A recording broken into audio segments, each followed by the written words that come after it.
Okay, so this is number 3, entitled When is a Note of Interest not a Note of Interest?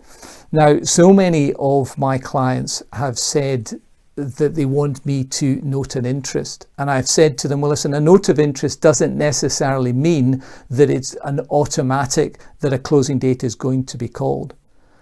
A note of interest will give you the opportunity, if a closing date is called, to make an offer.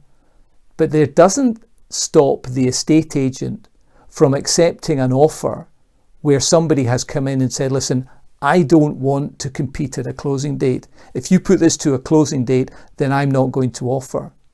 And what sometimes happens is that they then, the person who wants to make that offer, they persuade the estate agent to enter into one-to-one negotiation when there's already notes of interest. So this can work, I guess, both ways.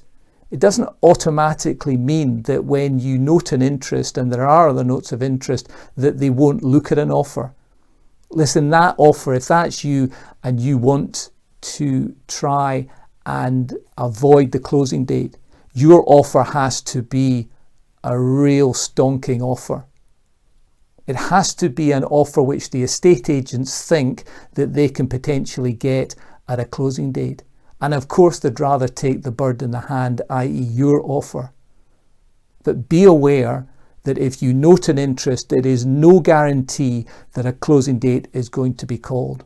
So just be aware of that. There's very little that you can actually do other than continue to contact the estate agent and ask them when is a closing date going to be called.